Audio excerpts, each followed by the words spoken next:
Hola, muy buenas noches. Hoy vamos a estar girando alrededor de ciertos temas económicos que están presentes en la agenda cotidiana y que vienen de largo tiempo pretendiendo instalarse de manera continua. Y uno de ellos es el informe que surgió, que salió publicado la semana pasada por parte del Fondo Monetario Internacional a partir de su presidenta, Christine Lagarde, en la que vuelve a hacerse una serie de cuestionamientos a la Argentina. Por supuesto a la Argentina con Venezuela, porque todos los informes del fondo siempre apuntan a Argentina y Venezuela. Argentina y Venezuela, en cada uno de sus párrafos que ustedes puedan leer, siempre van a mencionar este dúo que lo tienen claramente identificado casi como una suerte de riesgo que hay que contener. Y entre esos puntos lo que se destaca es, como decíamos, devaluación, liberación del tipo de cambio, reducción del gasto público, bueno, todo lo que ya conocemos nosotros y hemos padecido incluso en términos de lo que son las recomendaciones, como se llaman usualmente el Fondo Monetario Internacional. Lo que me parece más preocupante es que la mayoría de los economistas que están detrás de los candidatos de la oposición, de los precandidatos a la presidencia de la oposición, toman este tipo de recomendaciones o de sugerencias del Fondo Monetario y en realidad las hacen carne. Y muchas veces, más que hacerlas carne, son sus propios programas económicos bajo la mascarada, podríamos decir así, de lo que son las recomendaciones del Fondo Monetario. Para hablar de este tema y tratar de desenmascarar o de demoler este tipo de mitos que se han instalado sobre que el Fondo siempre va a dar sugerencias de lo que deben hacer los países, sobre todo como Argentina, hoy tenemos como invitado a Ricardo Arosquín. Ricardo Arosquín es licenciado en Economía, magíster de Relaciones Internacionales por Flaxo, y bueno, y es una de las personas que por lo menos en lo particular más leo y más aprendo, así que es un gusto tenerte acá, Ricardo. Muchísimas gracias por venir. Gracias a vos. Arranqué con este tema de lo que son estas recomendaciones del Fondo y vuelvo a mencionar lo dicho. No es tanto la preocupación por lo que dice el Fondo, sino por cómo esto acá se toma, cómo esto se hace carne en muchísimos de estos equipos técnicos o economistas que están asesorando o pueden llegar a ser eventualmente hasta miembros de gabinete de futuros gobiernos de la oposición en caso de que así fuera. ¿Cómo vemos esto? Sí, mira, la verdad es que el Fondo por suerte no gobierna ya en la Argentina. Tuvo bastante que ver con los gobiernos durante 23 años. Y hoy sí nos tiene que preocupar básicamente los que piensan gobernar a la Argentina o se proponen para gobernar a la Argentina por lo menos, porque el diagnóstico que tienen, y es interesante que eso está encubierto en un conjunto de elementos de tipo técnico, ¿no? Así es. El dólar tendría que estar a 13, a 15, el dólar hacen cuentas, sacan números, tendría que estar a 18.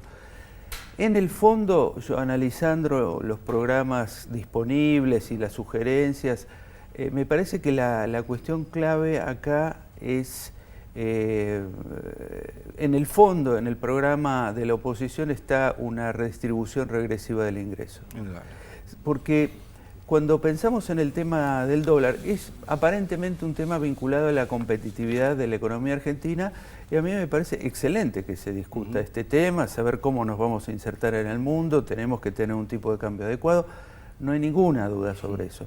Pero cuando viene un economista y dice, yo pondría el tipo de cambio en 15, sabiendo cuál es el comportamiento de las empresas argentinas y de los sectores más concentrados, que en general mueven sus precios prácticamente en paralelo al dólar, aunque parte de sus costos sean en pesos. Exactamente. Entonces, cuando una persona dice, yo mandaría el dólar a 15, ¿qué está diciendo en realidad? Yo creo que no está hablando del dólar, sino está hablando de poner en marcha un proceso económico que deteriore la capacidad adquisitiva de la población hasta ponerla en un punto que para ellos es el punto adecuado, que es claramente más bajo que el actual. Así es. Porque la idea es, muchas empresas lo dicen, tener salarios más bajos en dólares. Y eso no tiene que ver con la competitividad de la economía argentina por la sencilla razón que ellos no dicen también tener ganancias más bajas en dólares. Entonces, esto no viene junto. Es interesante lo que mencionás, Ricardo, porque competitividad es una de las palabras que encierran un significado no muy comprensible muchas veces cuando se lo larga, así como asiduamente se suele mencionar en programas televisivos o en los medios de comunicación, y en realidad la explicación es muy pertinente. Competitividad implica en estas lecturas que se hacen desde el fondo y desde estos economistas una baja del salario, indefectiblemente una baja del salario. Y es muy interesante cuando vos ves las recomendaciones que hacen en Europa, por ejemplo, para los países del sur de Europa. Toda la política de austeridad de España, toda la política de bajarle los salarios, bajarle los derechos a los trabajadores, todo tiene que ver con la supuesta competitividad de la economía. Que en realidad, más que España pueda exportar, es que España se contraiga para importar menos. Bueno, el mismo esquema se está pensando en relación a Argentina. Yo digo, la gente tiene que estar advertida de qué cosas va a votar. Y competitividad va atado muchas veces de otro término que también es utilizado en esta cadencia, que es productividad. Y la productividad también tiene que ver con esto, y vos de eso has escrito y mencionado mucho. Hay que poner el acento ahí, me parece que es interesante Absolutamente, saber. porque dos de los países más competitivos del mundo son Alemania y Japón, que pagan salarios buenísimos. Entonces la clave, el secreto de la economía alemana y japonesa es que gastan muchísima plata las empresas en maquinarias y equipos modernos, de última generación, que en muchos casos los desarrollan ellos mismos. Es totalmente distinta a la lógica de lo que se viene planteando en la Argentina, que es logremos competitividad internacional bajando fuertemente los salarios en la Argentina sin invertir en maquinaria y basando nuestros precios baratos en que la gente gane poco. El criterio es totalmente distinto al alemán o al japonés. Otro de los puntos en los que se refieren las políticas del fondo y que también es recurrente en los discursos de campaña en estos tiempos es la necesidad de volver a los organismos, al crédito internacional, es decir, al acceso a los mercados. Y hace poquito, la semana pasada, tuvimos la oportunidad de ver cómo el Ministerio de Economía colocó en el Bonardo 2024 una cantidad de dólares muy importante y a una tasa que fue el 8.9%. Por supuesto salieron estos personajes a decir que era alta porque Paraguay conseguía el 5%. Y acá la pregunta va por lo siguiente: esos 3 puntos de diferencia, o 4 que pudiera haber respecto a mejores condiciones, ¿no se pagan mucho más caro, muchísimo más caro, ingresando a ese circuito que es volver al fondo o volver a ese sistema de mercados de capitales por vías indirectas? Quiero decir, esos puntos que en principio paga de más la Argentina, ¿no se ahorran en términos de autonomía, que muchas veces es lo que se pierde al entrar en este tipo de organismos? Mira, vos introducís una palabra que para mí es fundamental, que es la idea de autonomía, y que no está instalada lamentablemente en la opinión pública, y en realidad carecemos de estudios económicos serios que muestren el costo de la autonomía. Mira, yo hice un trabajo junto con otra economista hace unos años que simplemente calculaba cuánto perdimos de producir por la cantidad de desempleados que tuvimos. O sea, todo argentino que estuvo desempleado no pudo producir, con lo cual privamos a toda la sociedad argentina de un nivel de riqueza mayor. Bueno, eso equivalía en el periodo que tuvimos alto desempleo a varios PBI de la Argentina. Es decir, hoy nuestro PBI son 500.000 millones de dólares. Imaginemos varios años de eso, acumulación, simplemente por una política que generaba desempleo masivo. Es decir, hay que discutir estas cosas, para decir, entramos graciosamente a las recomendaciones del fondo para que nos bajen unos puntitos de intereses y terminamos generando una economía catastrófica. Termina costándonos muchísimo más caro. Indudablemente la Argentina ha logrado niveles de desendeudamiento en estos 12 años muy importantes, a una costa de haber pagado muchísimo dinero en estos últimos años, lo que también resintió reservas y una montonera de aspectos que no vamos a citar ahora. Lo que se prevé para los próximos 4 años es un Estado bastante desendeudado y quizás en los niveles históricos de los últimos 50 años más bajos que se haya tenido. Vuelve en la mayoría de las propuestas opositoras a la idea de, lo ato con lo anterior, a volver a los mercados de capitales, y uno se pregunta ¿para qué? ¿Para industrializar, para avanzar en un proceso de sustitución de importaciones? ¿O realmente, que es lo que uno no escucha, que esas sean las propuestas, o para volver a la misma rueda de siempre, que es liberar el tipo de cambio, liberar lo que podrían ser las restricciones para el atesoramiento de dólares, que es una de las preocupaciones que mencionan? ¿Ves un riesgo importante en esta tentación de volver a un proceso de endeudamiento con el margen que tiene la Argentina actualmente? Sí, hay un peligro grave.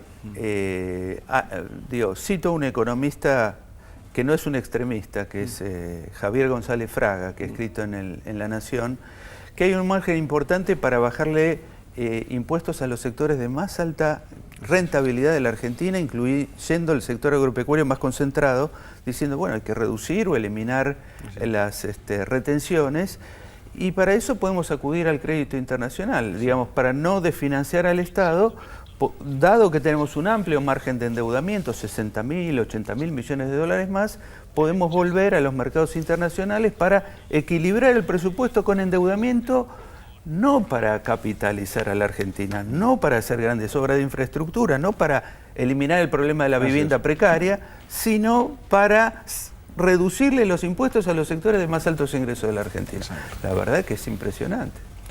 Uno de los problemas que tenemos en la Argentina y que vos has tratado en un trabajo muy interesante que publicaste hace unos meses atrás, que es en los documentos de coyuntura de la Universidad General Sarmiento, de donde sos investigador y docente, trata justamente el problema de la restricción externa y el problema de la concentración y extranjerización que tiene la economía. Y vuelvo a atar esto a lo anterior, a la demanda de dólares, a lo que tiene que ver con el endeudamiento.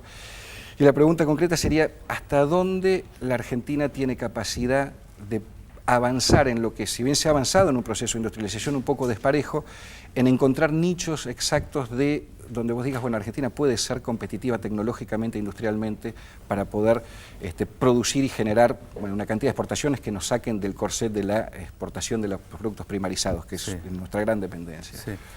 Bueno, la verdad que lo que notamos ahí son dos cosas, digamos. Por un lado, en el sector privado no se verifica un proceso espontáneo de cambio tecnológico interesante. Digamos, es como una especie de fotocopia que tiende a reproducirse. Cuando crece, la fotocopia crece de tamaño, pero no hay un cambio significativo de calidad de la producción. Entonces, disculpame, Ricardo, y tampoco la aparición de ningún actor significativo en el empresariado nacional en estos años, que vos, digamos, tenés un empresariado, lo que podría ser el establishment de las grandes empresas que vienen de 30 o 40 o 50 años atrás, pero no ha surgido un actor de peso dentro de lo que podría llamarse la burguesía nacional en estos últimos años, ¿no es cierto?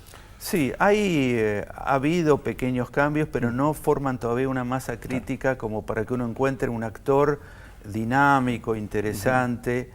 Entonces me parece que cuando hay una especie de vacancia en el sector privado, se reafirma la necesidad de un Estado muy inteligente, que por un lado esté estudiando a nivel internacional los nichos, que sepa cómo impulsar a empresarios interesantes en esa dirección, y también que sea capaz de evaluar las políticas, porque uno de los problemas que tenemos, por ejemplo, toda la política de subsidios nuestra, en realidad nadie está en contra de los subsidios. Hay momentos que son correctísimos y en economías muy exitosas muchas veces se aplicaron subsidios. La pregunta es cómo los evaluamos, cómo decimos hasta dónde llegamos, estamos bien con esa política, estamos despilfarrando. Digamos, cuando la presidenta habló hace unos años de sintonía fina, y se dijo, bueno, hay algunos subsidios que ya se pueden eliminar, nos enteramos que estábamos subsidiando energéticamente a los casinos. Exactamente. Es decir, ahí vos te das cuenta que el Estado todavía tiene muchos problemas de convertirse en un Estado inteligente, capaz de... ¿Y a qué atribuís eso? ¿A una cuestión de dirección, de direccionalidad de políticas públicas, o a que el Estado perdió durante los últimos 40 años una capacidad, una masa crítica de una burocracia también capaz de poder reformular o diseñar políticas en esa dirección? Porque a veces está la intención política que puede tenerla el gobierno, pero digo, ¿hasta dónde se cuenta con esa estructura burocrática estatal capaz de generar planes, desarrollos o proyectos de desarrollo? A mí me parece que esa es una burocracia a construir. Nunca tuvimos una burocracia completa en ese sentido. En la época de la Argentina, que estaba a favor de la industrialización, teníamos capas de funcionarios que iban pasando con los sucesivos gobiernos, claro, y no se construía una burocracia con una mirada estratégica. Eso todavía hay que hacerlo. No hay que descontar nunca que frente a cada política pública se te arma una coalición de intereses que trata de mantener esa política pública, la que sea. En alguna época fue la convertibilidad, en otra época son estos subsidios. Siempre se te arma un conglomerado de intereses. Lo que vos necesitas es un Estado lo suficientemente inteligente y lo suficientemente autónomo para que no sea, digamos, manejado desde afuera por intereses subsidiarios. Indudable. Ricardo, ¿en qué pondrías tu mayor preocupación en caso de que el Frente para la Victoria no pudiese volver a ganar en las elecciones de octubre y viniera un gobierno de las características que sabemos, que son gobiernos de centro-derecha o derecha, con las mismas recetas liberales? ¿Dónde ves el mayor riesgo de lo que puede aplicar esto? ¿En una vuelta muy hacia atrás o crees que ya hay cosas, como se está diciendo mucho, bueno, hay lugares donde no se van a animar a meterse o a tocar porque ya hay como derechos adquiridos y una conciencia distinta sobre el papel del Estado? ¿Hasta dónde crees que, o cuál es el lugar donde decís, acá es donde se puede romper un poco lo construido en estos años? Bueno, la verdad que muchas cosas de las construidas no están sólidas. Esto quiere decir que una apertura amplia de la economía puede volver a tirar abajo una enorme cantidad de empresas. Se puede volver a generar una situación de desempleo significativo, con lo cual empiezan a volar por el aire todos los derechos de los trabajadores. Es decir, mucho de lo logrado no está sólidamente conquistado en la Argentina, simplemente porque no son políticas de Estado, son políticas de un sector político. Exacto. Pero hay otro sector político que sigue apostando a las mismas políticas de los 90. Para decir algo, el Foro de Convergencia Empresarial piensa que hay que volver a los 90 y que hay que ir a una alianza estratégica nuevamente con los Estados Unidos. Exactamente. Ricardo, te agradezco muchísimo la presencia, vamos a volver a convocarte sin duda y bueno, y como siempre esclarecedor sobre temas que son los que, bueno, me parece que hay que debatir y tener presente y muy claro cuáles son los desafíos que enfrenta la posibilidad de profundizar este proyecto de 12 años y los enormes riesgos que hay de retroceder. Muy bien. Y a veces no solamente desde la oposición, ¿no es cierto? No. Muchísimas gracias, Ricardo. Gracias. Vamos a seguir hablando de economía y en este caso con Mario Rapaport, que es... Bueno, un lujo tenerlo aquí en el programa. Mario Rapaport es licenciado en Ciencias Políticas, en Ciencias Económicas en la Universidad de Buenos Aires. Muchísimas gracias por venir, Mario. Es doctor en Historia en la Universidad de París, autor de numerosísimos libros, investigador y una de las personas, uno de los economistas que desde hace más tiempo viene destacando dos cosas esenciales para entender estos años que estamos viviendo, que es que la economía no es neutra y a divulgar lo que es el conocimiento de la economía, bueno, de una manera comprensible y sencilla y también demoliendo mitos, que es lo que se propone en este programa. Así que muchas gracias, Mario, por haber venido, por haber aceptado la invitación. Venimos de hablar con Ricardo Rosquindi y dejó él al final de la charla un tema que me parece muy importante y es si la Argentina, los riesgos que corre la Argentina en caso de que se interrumpa lo que es este proyecto político desde el año 2003, y él hacía mención a lo que es una apertura indiscriminada y un regreso a lo que se llama los países de Occidente con quien debiéramos aliarnos, ¿no es cierto? Sí, bueno, una apertura indiscriminada no es tan simple hoy día, incluso para los que quieren hacerla, porque el comercio mundial se ha reducido mucho y la mayoría de los países occidentales, sobre todo, pero también China, han bajado sus exportaciones y sus intercambios, ¿no es cierto? En este momento incluso se plantean de que no es por el lado del superávit comercial, por ejemplo, que pueden tener esos países que pueden reducir el problema de la deuda, porque el problema de ellos esencial es el problema de la deuda, para los países europeos en particular, ¿no? Y que menores niveles mayores niveles de utilización de un superávit fiscal puede producir una baja en la actividad muy fuerte y por lo tanto producir más endeudamiento. Entonces este es un tema que, por ejemplo, que están tratando de descartar, ¿no? Luego otro tema que están tratando de descartar es también el hecho de pedir más deuda. Aun cuando ellos tienen bajos niveles de tasa de interés, ¿no? Esto tampoco resuelve el problema del endeudamiento existente. Entonces, fíjense que una de las cosas que están planteando es la monetización de la deuda. Es decir, que los bancos centrales, ahí Aronski quizás puede decir algo, o Onoli, los bancos centrales están comprando su propia deuda, ¿no? En el caso de Estados Unidos, de algunos países europeos. Entonces todo eso también indica de que ellos se dan cuenta de que los niveles de deuda son insostenibles y que hay que bajarlos de alguna forma, y la mejor forma es que el Estado sea deudor de sí mismo, ¿no? Y eso es lo que de alguna manera también trató de hacer este gobierno, de sacarnos de la deuda externa, de la deuda con los acreedores externos, y que la deuda sea propia, de alguna forma. Y no en moneda extranjera. Y el otro tema es de la reestructuración, ¿no? Plantean el tema de la reestructuración de la deuda, como lo están planteando Grecia, ¿no? Y es interesante en este sentido que Grecia no quiere salir del euro, pero entonces están planteando, por ejemplo, un tipo de moneda, como tuvo la Argentina en su momento de la convertibilidad, las monedas paralelas, ¿no? El eurodragma, por ejemplo, que implicaría tener una moneda que permita monetizar a la economía griega, que está atrapada por el euro, y con eso pagar a los funcionarios públicos, mantener el consumo, etcétera, etcétera. O sea, todo tiende a no implicar el gasto público. En realidad no es el tema central en este sentido, porque una disminución del gasto público significaría una disminución de la actividad económica, por lo tanto una disminución también del comercio, etcétera, etcétera, y eso lleva a una espiral deflacionaria y a una crisis más profunda todavía que la que tenemos ahora, que la tienen ellos ahora, ¿no? Estamos hablando de ellos.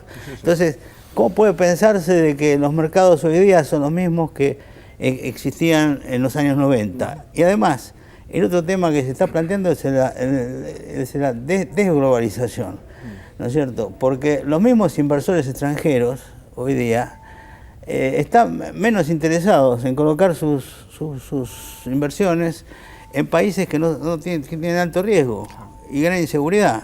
Por lo tanto, eso hace que se produzca una situación diferente en estos momentos, que los países traten de defenderse a sí mismos a través de sus propias inversiones públicas o privadas, etcétera, etcétera. Un cambio bastante impensado comparado hace 15 años atrás, ¿no es cierto? Claro, yo creo que sí, se está planteando el tema de la desglobalización, ¿no? Que esta globalización en realidad ha traído más desigualdades y más problemas que los beneficios que se decían que se podía tener. Exacto.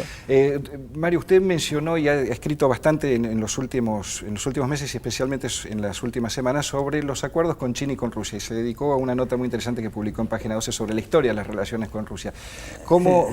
¿Qué destaca de estos acuerdos contra toda esta corriente de críticas tan fuertes que han salido por izquierda y por derecha también de los acuerdos con China y con Rusia? Bueno, nosotros estamos acá siempre a la cola de los acontecimientos, ¿no? Pasó con el tema de Irán, ¿no es cierto? Es decir, se criticó el caso Nisman, todo el tema con la responsabilidad del gobierno argentino frente a los tratados con Irán, y al poco tiempo Obama hace un tratado con Irán. Nosotros tenemos que empezar a pensar por nosotros mismos. O sea, a nosotros mismos nos conviene negociar o tener acuerdos con Rusia, con China, bienvenido sea. Obviamente que no son moco de pavo, no son países que no tengan a su vez fuertes tradiciones, digamos, soberanas ellos mismos, de defender sus propios intereses. Por lo tanto, hay que ir con cuidado, hay que ver qué es lo que nos pueden brindar. Con la Rusia soviética tuvimos una mala experiencia en ese sentido, también está el gobierno militar, que en realidad invirtió prácticamente nada, en Argentina muy poco. Con China creo que el problema está en que los chinos no pueden vender cosas que nosotros podemos producir. Ahí va. Pero a su vez, los chinos en estos momentos están planteándose también el tema de su propio mercado interno. Es decir, que quizás la solución para la disminución del comercio externo está en reforzar el mercado interno. Y en ese caso, quizás a nosotros nos convenga porque podamos allí colocar productos en ese mercado interno que pueden ser interesantes, ¿no? Porque es muy amplio. De modo que yo creo que quizás no es el sumum de todo lo que podemos pretender. Tenemos que seguir ampliando la cosa, tenemos que, bueno, sobre todo resolver el tema con Brasil, me parece importante. Es evidente que Estados Unidos está tratando de dividirnos, de todas maneras, atacarnos de todo punto de vista, pero va a ser muy difícil romper esto que comenzó en el 2003, 2004, sobre todo con la nueva situación del ALCA, ¿no? Sí. Es decir, yo creo que el proceso de integración regional sigue siendo fuerte, pese a todo. Aparecieron nuevos protagonistas en el escenario internacional, como los BRICS, y bueno, tenemos que ir por ese camino, ¿cierto? Además, con Estados Unidos siempre tuvimos déficit. Nunca tuvimos mercados en Estados Unidos. Estados Unidos no puede ofrecer nada. Es decir, Estados Unidos no puede ofrecer simplemente una situación de endeudamiento permanente, porque toda su historia financió sus ventas con préstamos, ¿no es cierto? Entonces, ¿qué vamos a ganar? Ahora, con Europa, sí, nosotros a Europa le vendimos, pero ahora en estos momentos tampoco podemos. No. Entonces, aparecen esos otros países que también están castigados, ¿no? Como Rusia, como China, de alguna manera tenemos que aprovecharlo. Entre los beneficios que se podrían sacar con el acuerdo con China podría ser lo que es la importación de bienes de capital, algo que sería indispensable para un proceso de industrialización o para cambiar una matriz productiva más enfocado a lo que veníamos charlando con Ricardo Nosquín, que pueda detectarse como la más importante para la Argentina, la más conveniente en términos incluso de sustitución y de exportación eventualmente. ¿Es China el mejor aliado para la Argentina en ese rubro, lo que podría ser bienes de capital, lo que podría ser un proveedor de herramientas para desarrollar un proceso industrial? Bueno, yo creo que hay que pensar también históricamente, ¿no? China desarrolló una relación muy fructífera con Alemania, ¿no es cierto? Que Alemania le proveyó los bienes de capital que necesitaba para después China, a su vez, poder montar una industria propia y exportar hacia el mundo, ¿no es cierto? Entonces nosotros tenemos que pensar que debemos aprovechar todo lo que China nos pueda brindar en ese sentido y también luego diversificarnos hacia el mundo, ¿no? Creo que el problema está en cómo se negocian las cosas. Evidentemente, si van a negociar sectores que pretenden una economía plenamente abierta, vamos a perder, porque en estos momentos lo que el mundo nos plantea es al revés, defender nuestros intereses, ¿no es cierto? Es decir, desarrollar nuestras propias posibilidades en este mundo que más que abierto es completamente fracturado, crítico, difícil, y difícil incluso para Estados Unidos. Estados Unidos tiene la facilidad del dólar, nada más, ¿no? Pero después está también recomprando su propia deuda, y con su propia deuda, recomprando su propia deuda, emite dólares. O sea que hay presiones inflacionarias por todos lados, ¿no? Todos esos países emiten su Mario, moneda. quería hacer una consulta sobre lo que usted mencionó recién, que es la combinación de países que desde principios del año 2000 de la región vienen articulando una serie de políticas comunes, y que se ha hablado mucho de lo que es la integración regional y se ha hablado de la integración económica. Una integración económica que ha costado, porque me da la impresión que no se ha priorizado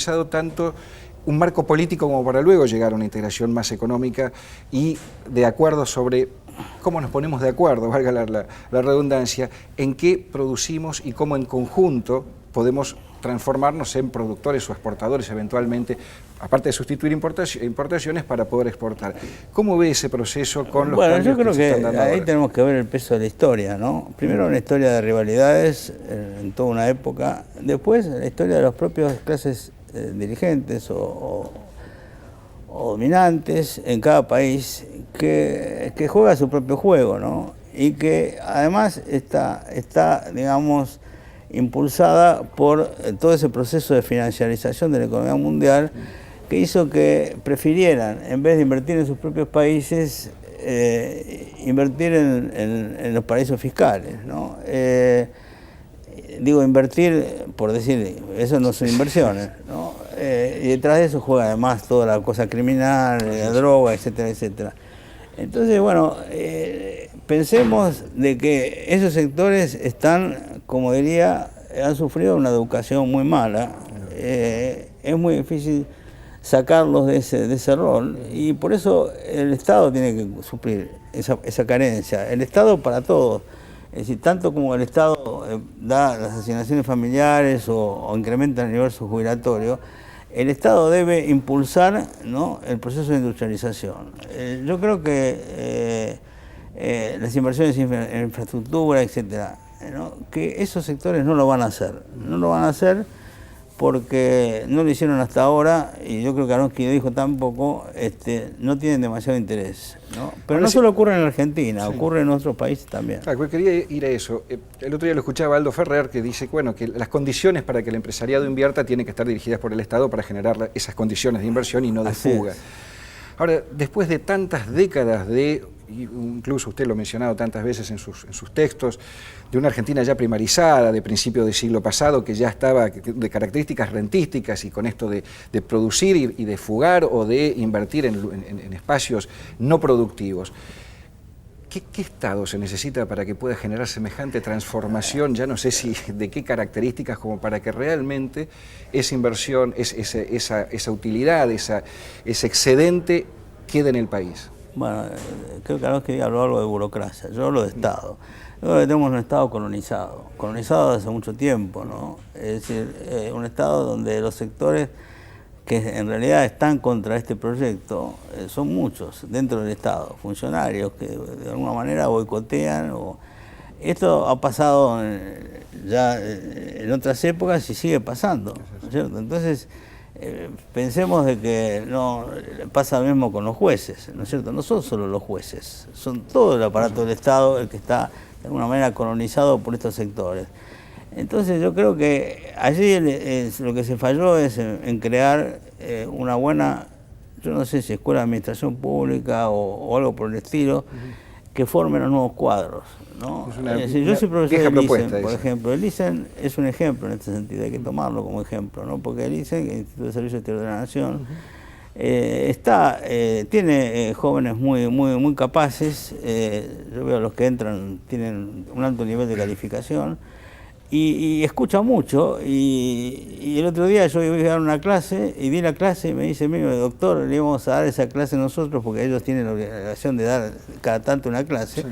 Y íbamos a decir exactamente lo mismo que dijo usted porque leímos todo el mismo material, etcétera, etcétera, ¿no? Entonces quiere decir de que fueron ganados por esas ideas. Poco a poco, claro. Fueron ganados por esas ideas. Y están allí, ¿no? El problema es que después quizás se deformarán en la práctica profesional. Pero eso, otro ejemplo, doy clases en el INTA. En el INTA también encuentro un ambiente, pero les doy mis textos para estudiar, los tipos estudian, lo leen, lo explican mejor que yo. Realmente es la juventud, gente de 25, 30 años, de todo tipo, ¿no? Porque hay abogados, hay economistas, hay politólogos, hay gente de relaciones internacionales, o en el INTA hay técnicos agrónomos. Es decir, que hay una masa dispuesta a escuchar y que escucha con atención y que está con uno. Yo lo siento, porque lo siento por las preguntas que hacen y todo. Es decir, y de alguna manera pensemos que también esa masa de gente se formó en este último periodo. Bueno, ese es en esta década, en esta última década. Ya no es la de gente del 90. Cuando yo entré a la universidad, yo tuve que encontrarme con muchos profesores que venían de los 90, que eran terribles, un desastre, ¿no? Traían todas esas ideas, tuvo que destruir, tuvo que luchar mucho en la universidad para cambiar eso, ¿no? Bueno, y no se pudo cambiar. El ámbito académico, digamos que es uno de los grandes ejes de discusión y de debate. La discusión, bueno, no hablemos, ¿no? Porque digo sinceramente que se pudo haber hecho mucho más de lo que se hizo. Creo que se abandonó de alguna manera el ámbito académico, se prefirió ir hacia las universidades del periférico y abandonar, por ejemplo, la UBA, que me parece que es un punto esencial, y la UBA está en manos de estos sectores. Y en ciencias económicas ni hablemos. No hablemos, ¿no? Porque mi lucha ahí fue terrible. Sí, lo sé. Y bueno, ese es el tema esencial. Pero creo que se puede hacer mucho. Ahora acabo de publicar este libro. Esto es lo que quería comentar ya cerrando la charla. Y yo decía bueno, autor prolífero, si los hay, y me encuentro con este nuevo libro que vamos a mostrarlo. Sí. Acaba de publicarlo, ¿no es cierto? Salió ayer. Bueno, fresquito. Historia oral de la política exterior argentina. Esta es como se ve, yo pienso siempre en largo plazo, sí, ¿no es cierto? Y ese es un punto esencial. Poco habitual. En largo plazo, porque acá la gente está acostumbrada a pensar en la coyuntura, ¿no es cierto? A mediados de los 80 se me ocurrió que, primero que había un problema de déficit muy grande en los archivos del Ministerio de Relaciones Exteriores en cuanto a documentos que yo había visto en Estados una Unidos, nota suya al respecto. En Europa, etcétera. Acá no había un pito, había algunas cosas, pero entonces me dije, ¿por qué no preguntar a aquellos diplomáticos que están todavía vivos y que pueden darnos testimonio de lo que pasó en aquellas épocas, y después se encuentran los documentos, se completa? Y bueno, empecé a hacer eso y bueno, todos los que están allí entrevistados han fallecido. Así que tenemos una ventaja extraordinaria, ¿no? Entonces ahí se analiza desde 1930, desde el primer embajador que encontré, que era el decano de los embajadores en aquel momento, que lo nombró directamente Saavedra Lamas y fue ayudante de Saavedra Lamas, ¿no es cierto? Y que nos cuenta su experiencia de toda esa época. Incluso es un personaje muy interesante porque como jefe ceremonial del ministerio, él estuvo en la entrevista Perón Braden. testigo la de cuenta aquello. directamente, o sea, no es un historiador que cuenta, no, sino es un testimonio directo. De primera mano. Directo. Y después los otros, bueno, los testimonios sobre la época de la cuestión cubana, por ejemplo, que son importantes, de Florit, de Camilión, ¿no? El testimonio de García del Solar sobre cómo se consiguió la 2065.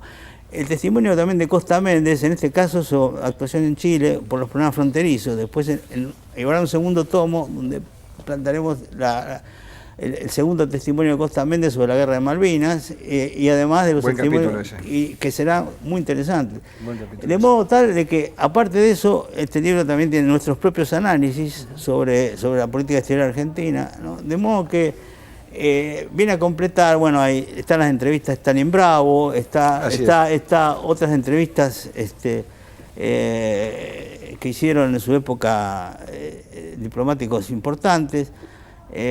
Bueno, yo cuento la anécdota de que todo esto empezó, si tengo un segundo, en la introducción, porque cuando volví con mi doctorado bajo el brazo, que no pude usarlo durante varios años en la dictadura militar, se me ocurrió con ese tema, ¿no? De que no había nada, no había archivos argentinos. Entonces, así nomás, tomé el teléfono y me comuniqué con Miguel Ángel Cárcano. Miguel Ángel Cárcano es un personaje, estuvo uno de los que hizo el Pacto Roca-Runciman, y yo decía, no me va a dar ninguna bolilla, porque bueno, resulta que él había leído algunas cosas mías, de las primeras que había escrito, se interesó, aceptó, tengo una carta de él escrita de la estancia San Miguel, donde recibía a los Kennedy, y me invitó a verlo a su casa en Barrio Parque, en lo que es Palermo. Bueno, es la casa, una mansión impresionante, etcétera, etcétera. Y le cuento ahí que me atendió un sirviente hindú, vestido hindú, al estilo bien oligárquico, ¿no? Y bueno, me sirvió el té inglés, estuvo magnífico. Sin perder las costumbres, digamos. Sí, y quedamos en vernos de vuelta al mes siguiente, porque yo no le veía un grabador, no pensaba, ni todo eso fue una iniciación. No pude verlo porque falleció, pero fue, digamos, la idea inicial, ¿no? Eso disparó la posibilidad de comenzar a pensar en este libro. Eso la disparé, y tuve, increíblemente, porque mis ideas no son las ideas de esta gente, ¿no? Incluso lo mismo con Costa Méndez, etcétera, me recibieron magníficamente bien, querían hablar.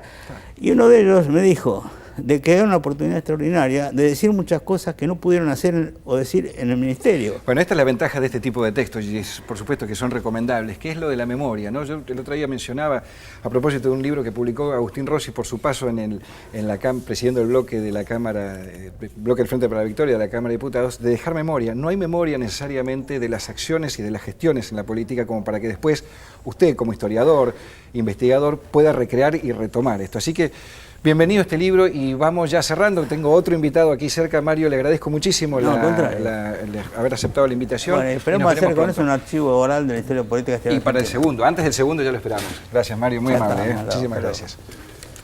Bueno, nos vamos ahora a recibirlo a Leonardo Grosso, que es representante del Movimiento Evita, diputado por el Frente para la Victoria para la provincia de Buenos Aires. Leonardo, muchísimas gracias por venir. ¿Cómo estás? A vos. ¿Bien? ¿Cómo estás? Bien, muy bien. Bien, bueno, interesado por la convocatoria que tenés previsto para este próximo viernes, para pasado mañana en el Congreso, por un tema que es fundamental y que, bueno, vos lo venís trabajando muchísimo. Así que me gustaría que nos cuentes de qué trata esta convocatoria en el Congreso sobre violencia institucional. Este es el tercer encuentro ya que hacemos, tercer encuentro federal por una seguridad democrática y popular. Lo hacemos el 8 de mayo porque hace 3 años impulsamos con un grupo de familiares de víctimas de la violencia institucional, organismos de derechos humanos y organizaciones, la ley para establecer el 8 de mayo como el Día Nacional de la Lucha contra la Violencia Institucional, que es el día que se conmemora la masacre de Budge, que fue quizás la más tristemente célebre de las masacres por parte de la policía bonaerense, y donde en ese entonces el abogado el Toto Zimmerman acuñó el término gatillo fácil, que es lo que todo el mundo identifica rápidamente con la violencia institucional, ¿no? Que nosotros decimos que es la punta, el extremo de la violencia institucional. Así que hacemos un encuentro ese día porque queremos mostrar esos contrastes que existen entre la política de la demagogia punitiva, la mano dura, la idea de que los problemas de seguridad en la Argentina o en cualquier lugar del mundo se resuelven con más fuerza de seguridad, más policías, más mano dura, penas más altas. Y en realidad lo que nosotros vemos, y ha comprobado la realidad, es que el único resultado a partir de eso es más pibes pobres presos, más pibes pobres muertos, y los índices de la frecuencia delictiva o la frecuencia delictiva en sí misma sigue igual. Estaba pensando cuando decías esto que en realidad todos los episodios de gatillo fácil y de todos los que son los abusos en términos de represión son ninguneados sistemáticamente, no solamente por los medios de comunicación, sino en lecturas de interpretación de qué hacer con los problemas de inseguridad, como se plantean y como lo plantea principalmente uno de sus candidatos, de los precandidatos para la elección de octubre, que es Sergio Massa. Digo yo, si la negación de toda esta información, de todo lo que sucede, lo que ustedes vienen denunciando y trabajando, no es justamente lo que contraría o lo que iría contra todo, o que demostraría de manera contundente el fracaso de todas estas políticas, como bien decís vos. Digo, me parece que esa invisibilización de todo lo que se hace con los sectores más postergados, más humildes, esa estigmatización, sería el mejor antídoto en última instancia para demostrar que esas políticas no funcionan. Sin embargo, bueno, hay que hacer este tipo de trabajos como estás haciendo ahora, como están llevando adelante para poder hacerlo. Hay un dato que no quería dejar de consultarte sobre lo que está pasando en Córdoba. Digo Córdoba porque lo quiero atar a José Manuel de la Sota con Sergio Massa, que son dos de los representantes de esto, y que José Manuel de la Sota en la provincia de Córdoba tiene la mayor cantidad de policías por habitante de todo el país, más que en la provincia de Buenos Aires. Y problemas inmensos de la frecuencia delictiva, digamos, que no la termina de resolver. En estos días en Córdoba, a partir del domingo pasado, y sigue día a día, de hecho en estos días hay una movilización, hubo conferencias de prensa, las organizaciones y los organismos de derechos humanos se empiezan a mover, hay operativos, mega operativos, con más de 200 patrulleros, pero no los patrulleros convencionales, sino colectivos, rodeando barrios pobres enteros de Córdoba, y hay un cálculo en realidad que ya llegan a 800 los jóvenes varones detenidos en lo que va de este operativo. Hay una amenaza, digamos, que circula por los barrios y por la capital cordobesa, que es que el sábado que viene empiezan con las mujeres, digamos, ¿no? Hay un operativo que viola todo tipo de derecho y es por merodeo, esto es decir, este tipo de es la idea del merodeo. Exactamente. Sí. Córdoba tiene uno de los códigos de falta peores de toda la Argentina. Hay una gran movilización y organización alrededor de derogar ese código de falta y modificarlos por un código de falta más democrático. La famosa marcha de la gorra, que hace una articulación de jóvenes y organismos de derechos humanos que lleva adelante esa marcha ya hace muchísimos años y que expresa en realidad un problema que existe en Córdoba. Pero a esto que vos decías antes de la Sota, Massa, la idea de la demagogia punitiva, no solo pretenden negar este dato para invisibilizar el rotundo fracaso de la política de mano dura, sino que también niegan este dato porque en realidad es esto que siempre decía Néstor cargando a Menem, ¿no? Que ellos no pueden decir lo que van a hacer realmente porque si no, no los vota nadie. Porque en la seguridad se esconde detrás de la seguridad o del planteo de seguridad de cada candidato un modelo de país. Si nosotros pretendemos que el problema de seguridad o que los sectores excluidos se resuelven con saturación policial y prohibiendo a los pibes salir de los propios barrios, negándoles sus derechos, prisionalizándolos, hasta llegando a niveles extremos como la muerte, es un modelo de país concreto, que tienen Massa, que tiene Macri, que tienen un montón de sectores en la Argentina, propios y ajenos, también en algunos que se confunden y se comen la curva, como decimos nosotros. Nosotros planteamos otro modelo, el Estado debe prevenir. ¿No? Nosotros podemos hablar de cámaras de seguridad, podemos hablar de patrulleros, de mayores efectivos de seguridad, pero eso es el remedio. ¿A dónde está la prevención, no? Leonardo, te quiero llevar a la provincia de Buenos Aires. Hablamos de Córdoba y tenemos un panorama muy claro para los que venimos siguiendo lo que está sucediendo ahí, pues sobre todo por el trabajo que ustedes están haciendo y todas las organizaciones que vienen denunciando esto. La provincia de Buenos Aires no es un ejemplo menor para citar en términos de abusos y de grandes, en algunos aspectos retrocesos incluso, diría yo. De la política actual que lleva adelante el gobernador Scioli en términos de seguridad, ¿en qué estás de acuerdo y en qué en desacuerdo? Digo porque si es uno de los candidatos para el Frente para la Victoria y posible incluso candidato, bueno, es interesante tener un análisis más claro de un tema tan sensible en manos de quien puede llegar a ser el presidente, ¿no es cierto? Mira, una cosa no niega la otra. Discusiones dentro del Frente para la Victoria hay muchas. Sí. La política de seguridad de Scioli ha sido un desastre desde que comenzó a gobernar la provincia de Buenos Aires. no importa qué ministro haya tenido. Casal, digamos, ¿no? o el que Stornelli, fuese. Casal y ahora Granados. Esta idea de la saturación de efectivos de policía, sin pensar en una, no sé cómo podría decir, en un saneamiento inclusive de la Fuerza de Seguridad bonaerense. La policía bonaerense es de las más corruptas de la Argentina. Poco tiene que envidiarle a Córdoba, Santa Fe, Mendoza. No se trata de color político, se trata del problema histórico. Exacto. El problema del gatillo fácil o de la bonaerense corrupta no lo inventó Scioli. Tampoco lo va a resolver Scioli aunque tenga la voluntad. Es un problema mucho más complejo que un gobierno.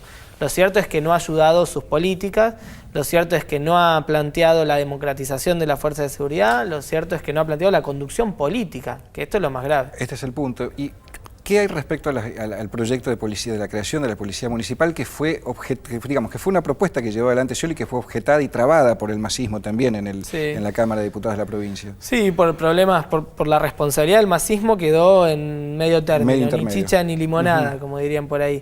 Y en términos reales era un avance, en términos de pensar una policía más democrática, vinculada al territorio. En estos 12 años nosotros aprendimos una cosa seguro, que los monopolios son malos, digamos, para cualquier democracia. Cualquiera fuera. Y el monopolio del control territorial que tiene la bonaerense es malísimo, en términos de extensión territorial, de cantidad de población y de discreción que eso genera a la hora del manejo. Hay una foto que es muy clara. Uno va a un penal de la provincia de Buenos Aires y ve el 80% son pibes pobres, más inclusive, ¿no? Varones, pobres, jóvenes. Digamos, la mayoría no tiene condena firme, que esto también es un dato porque no es solo la policía, sino que la justicia también es un problema importante. Y uno ve en esos pibes, inclusive si se pone a hablar con esos pibes, que no hay capacidad organizativa, de logística, inclusive hasta material y económica, de construir redes de tratas de personas, venta de armamentos, distribución de droga en el conurbano o autopartes, por ejemplo. Entonces, no nos engañemos más, si nosotros no construimos la democratización y también, si se quiere, la reforma profunda de la Fuerza de Seguridad en la provincia de Buenos Aires, estos delitos van a seguir organizando la vida social de un montón de actores. Y ahí está el problema, ¿no? Problema puntual. Leonardo, vamos terminando y me gustaría volver con la convocatoria. Es el viernes, pasado mañana, viernes 8 a las 13 horas en el Congreso de la Nación, puertas abiertas, Bien. Casa del Pueblo, bienvenidos todos, no hay que anotarse. Bien, ahí estaremos e invitamos a todos para que concurran. Realmente es un tema de suma importancia y que está en la agenda de este debate electoral y muy asusado, todos lo sabemos, por sectores muy oportunistas con una gran dosis de demagogia, que detrás de eso implica un gran riesgo social. Así que bueno, Leonardo, muchísimas gracias por tu presencia, seguramente seguiremos tratando el tema. A todos ustedes, gracias por la compañía y nos vemos el próximo miércoles.